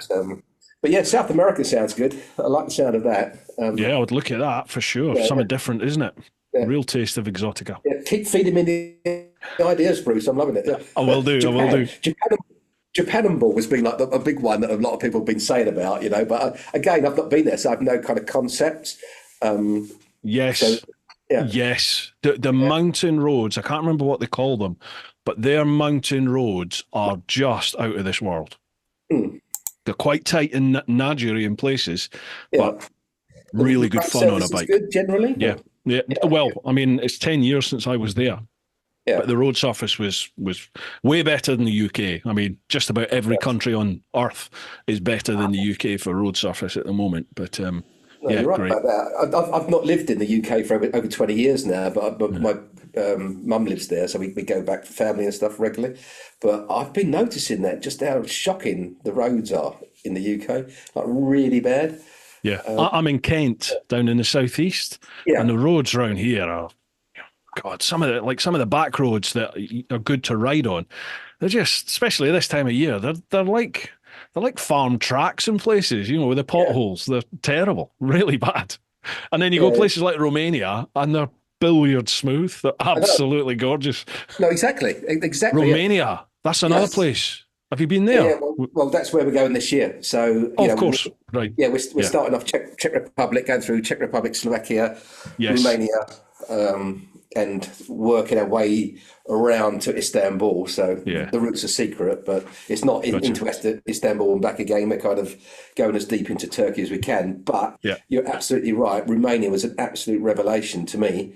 We'd been there before. We'd done the Transalpina before on Cannonball. This year we're doing most of what's great around there. Not saying too much, but certainly the Transvar Garrison, which was awesome.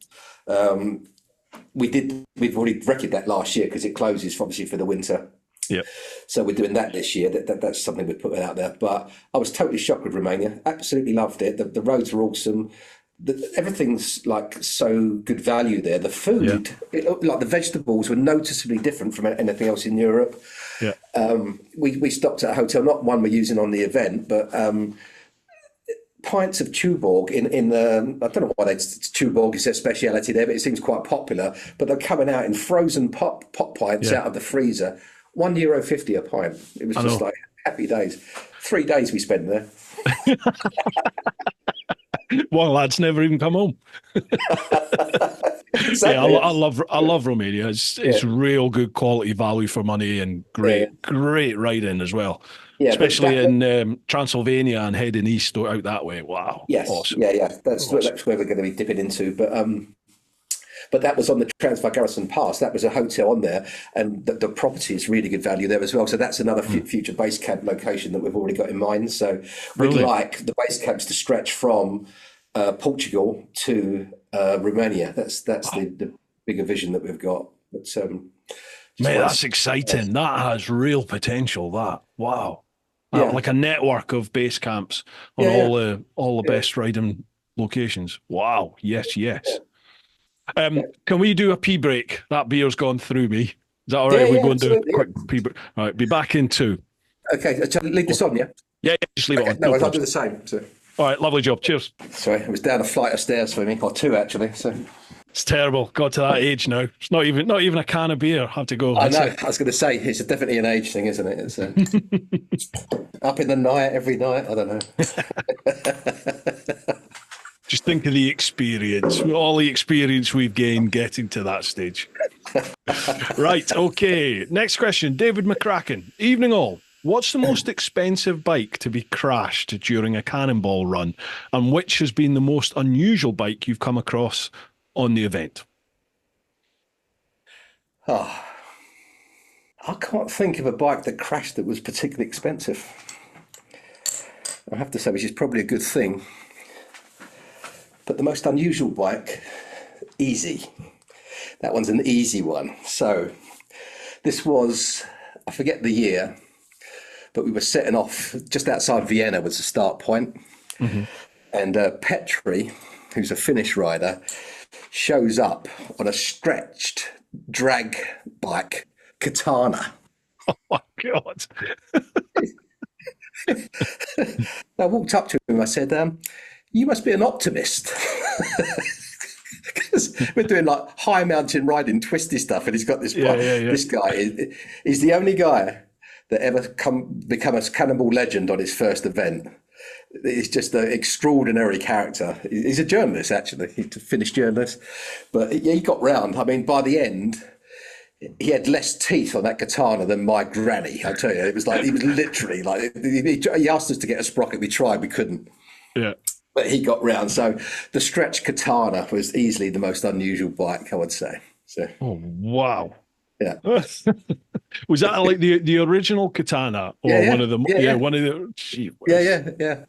Why would Yeah. you do that? What? Because well, it's the Petri. The Petri does these things. Like, you know. Petri also had his. I mean, this it can only happen to him. So all around the world we've been with Cannonball. We did one in the UK, right? So. Bearing in mind, we've never had a bike stolen. We if it's possible, we'll get secure parking, underground parking for the bikes. We've never had a bike stolen or any type of problem on Cannonball. The year we did the UK event, we were starting in Liverpool, and he had another old junker bike. It was a character bike he had built. His bikes, they look like they're about to fall apart, but they're actually pretty well put together. It got stolen on the first night, the night before the start. So, and we were going from Liverpool to the Isle of Man. So Petri's like, no, I'm not giving up. And he bought this old Kawasaki. I can't remember the money, but he bought a bike on the Isle of Man for 600 quid, I think it was. And he got that round as well, So he's the type of guy that kind of thing kind of somehow happens to, kind of thing. But yeah, the stretch katana, definitely the most unusual bike we've had, I think. So. You must get some real characters on this event, especially like as you said, a lot of repeat customers, because people get more and more comfortable, don't they, and like really come out of their shell. I bet. That's what I'm saying. But I don't have the way of words to put it across how amazing these people are. It's like this get together of characters who've got no right to even like each other. I mean, they're so wildly different from all different places. Literally from dustmen, Special Mike to multimillionaires. No one gives a damn. Do you know what I mean? It's just all about having a good time and just this mix of like cultures and countries that come together. It is genuinely awesome. I mean, really, I'm not saying that. That's the reason I've been doing it for 20 years, because it's the people that you meet every year again. It's just really fantastic. So, but yeah. Is there a prerequisite to come on the event? Like, how do people apply? Because I see there's like a pack that you have to download, and then you almost apply to come on the event. Yeah. I mean, we normally speak with people like before they actually book. I mean, once they've shown an interest, we get to sort of chat with them first, just to sound out, what their mindset is and everything. But gotcha. Yeah, I mean, it's not too complicated really.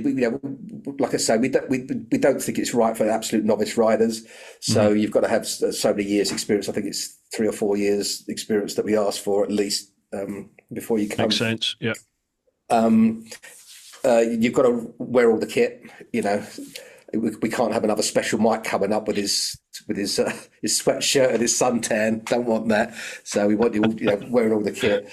But yeah, I mean, like I say, it's for you to decide whether you're up for coming. You can't be the judge and jury of everybody in terms of their riding ability.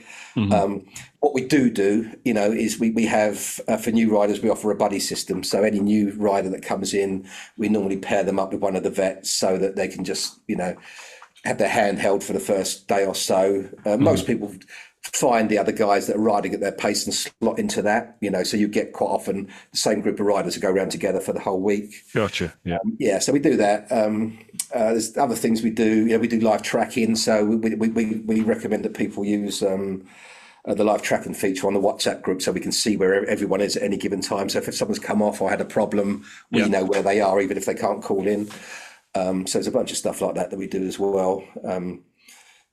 The safety stuff is in our mind, but we don't, it's kind of can be boring, but it's also essential kind of thing, Of course, it's a business after all, isn't it? You've got a duty of care, and it's your PR at the end of the day. You don't want someone dying or killing somebody on a trip.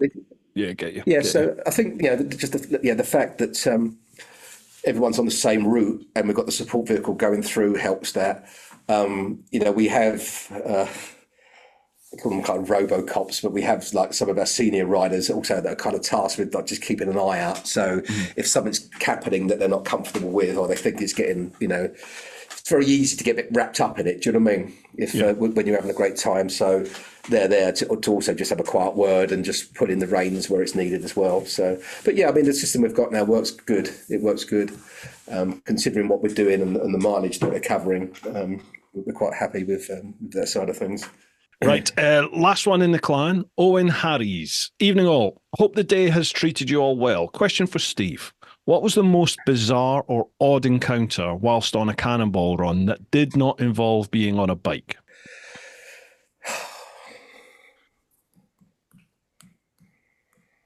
And again, this can have an 18 cert, this episode, so say what you like, within reason. Well, it's got to be Knutson the Naked, I think. So I love the names. So Mr. Knutson is a Norwegian rider who had been on 3 or 4 Cannonballs prior. Nice guy, quite quiet actually. Not not one of those guys that's that standout loud character. It's always them. Yeah, and we had finished the Cannonball with this particular year, a couple of years back. We were finishing in Bilbao.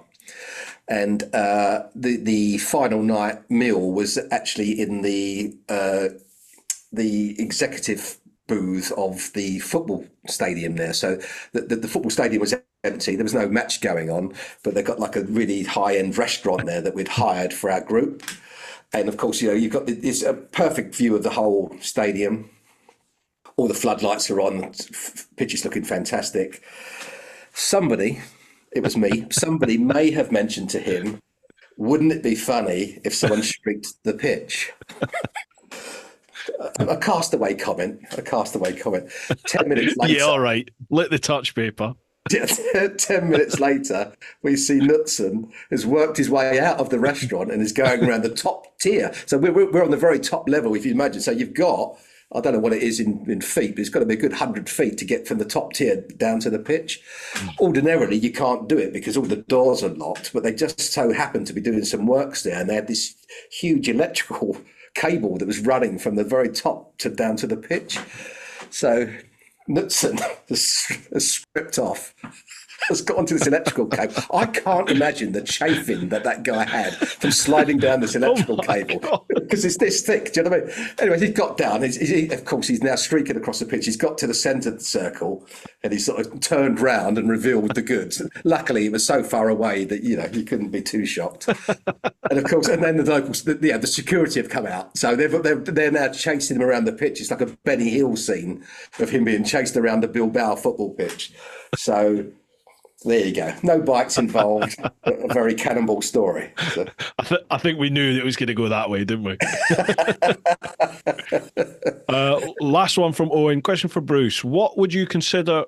Would you consider entering the Beast? So the Beast is the jigsaw I took on the world trip. Okay. Yeah, 100%. That would be awesome to take the Beast on something like that. Yeah. Absolutely. So how do people enter? How do people come on one of these? Yeah, just come to the website. So you can type in cannonballbikerun.com or cannonballism.com, or just search Cannonball Bike Run. You'll see us. There's all the information on the site. You can download the information pack that tells you about each individual year's event, and you can just apply. There's an application form. Like I say, we don't take everybody. We're not snotty about it, but you've got to be right for the event. But if you want to join and you're willing to come, go on a bit of a venture, have a good time, then you're very welcome. And it's as easy as that, really. What sort of price are we looking at? Because it's not cheap, but it's not as expensive as you think it's going to be. No, exactly. Yeah. So this year's event is €2,499. That's euros, not pounds. That includes this year we've given a bonus stage and a bonus night. So there's 8 nights hotel. There's a breakfast every day for everybody. The hotels are all quality hotels. So like I said, we've got 3 5-star hotels for this year. So you get your breakfast, you get your dinner every night. With the support vehicles, we lay on kind of random lunches here and there as well, type of things to regroup everybody out on the stage. There's a lot of extra stuff. We kind of, our thing is like under promise, over deliver. So there's a lot of drinks that get put in and open bar parties. We had an open bar last year that just about bankrupted me, but anyway, we'll probably try that again, but with a limited time period, I think. So there's a lot of stuff like that. We do activities on the event as well, which again is nothing's announced. You just, on the route, you'll be asked to stop somewhere and there'll be something going on. Last year we had a downhill mountain buggy, I was going to say race. It actually turned into a race, but it wasn't supposed to be a race. But yeah, so there's a lot of activities that we do. We normally hire out boats at some point as well to do different stuff as well. So you don't know what you get until you get there. Yeah. But I guess my thing is that if it wasn't good value, you wouldn't get 80% of the people coming back again. So 100%. So you can't compare it to an everyday tour. It's a different kettle of fish altogether. So. An open mind and a spirit of adventure. Yes, there you go. Yeah. There you go. Sign me up. Right, okay, that's all the ones on the clan, and I think there's 1, maybe 2 over on Instagram. So pop across there. First one on Instagram, Alex CHWS. Will you be riding in the US anytime soon? Yeah, really good question, actually. Really good question. We did have a go in the very, very early years of running a US Cannonball when I very first moved out there, actually. We didn't get it off the ground then, I have to say. But, we were in our early days and we didn't know as much as we know now. There is an intention to go over to the US, absolutely. We've got a lot of US riders that have got a lot of experience over there as well. So at some point, we're certainly going to do that. I think probably what we will do is do it as one of our mini events. So as I said to you earlier, we're going to introduce like a mini ball, if you like, which will be run in different areas to give people a taste of it over a shorter time period and a lower price point. So the US is certainly on the radar for that. So watch your space. I just went over in March. I just took myself over. I've got a friend that lives over in Indiana, and he had a bike. So he said, if you get your flights over here, take my bike and hit the road. So that's exactly what I did. Had 10 days over there. And I explored I did a big, massive loop from Indiana all the way as far out as sort of West Virginia, North Carolina, then back through all around Appalachia, and then back through Tennessee, then back up into like Kentucky and then Indiana. So it's about 2,500-mile loop that I did. Okay. But I was blown away by how good the back roads were. I stayed off the interstate and highways. It was just all back roads. Yeah. The roads were insane. Like A-class European biking roads, amazing. I was blown away. Never thought you'd get that in the States. Okay, and it was just mile after mile of it. We'll have to compare notes on that then, because definitely. as I say, I live West Coast when I was out there, so all the riding I was doing was out there. There's some good stuff out there, but it's not enough to do a week's worth of Cannonball without trudging across the flat dust bowl, as they call it out there, So that could definitely, and I love the American South as well. I really like the people there. Much different from other areas of America I've been to. So that sounds good. Let's do it. It's a different mentality, isn't it? Let's do it.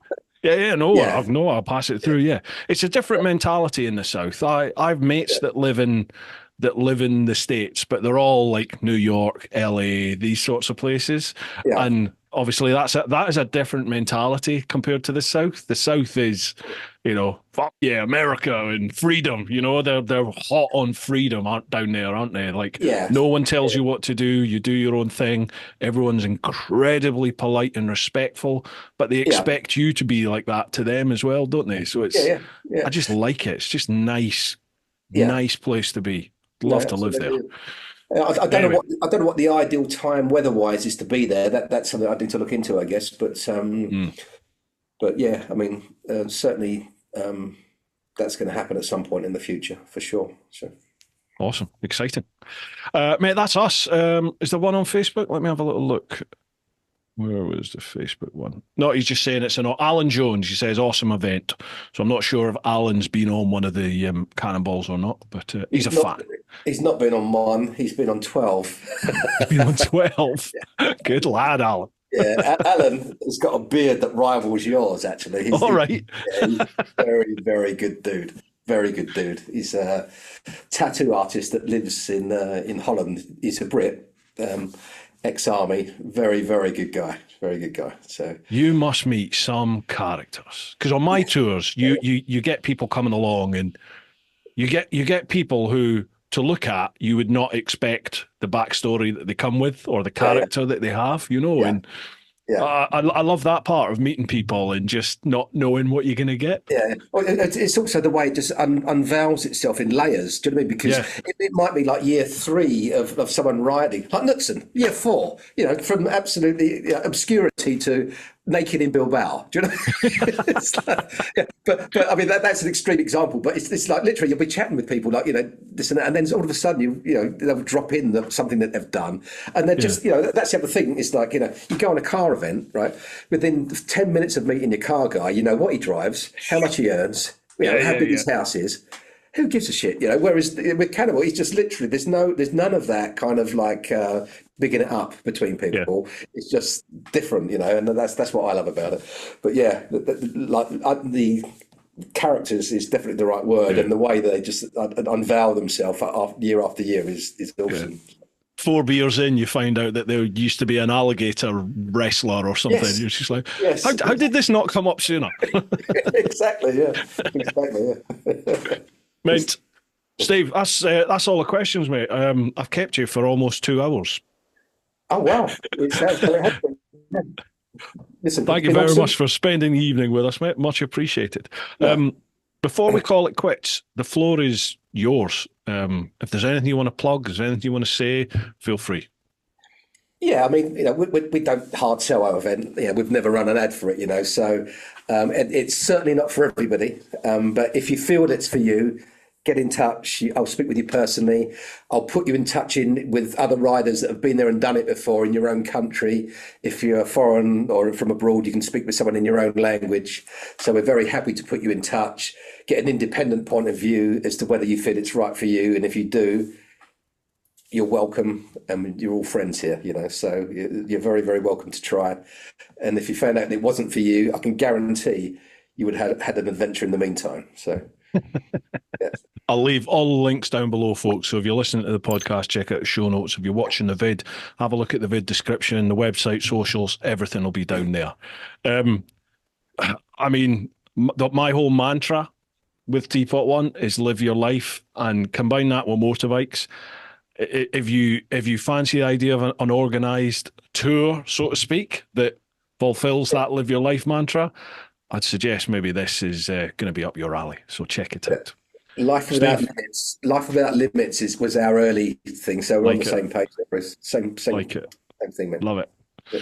Steve, thank you very much for joining me, mate. I'm much appreciated. It's been a pleasure chatting with you and finding out more about it. I've got a feeling I might be applying for one of these. And we've got to get you on it, Bruce.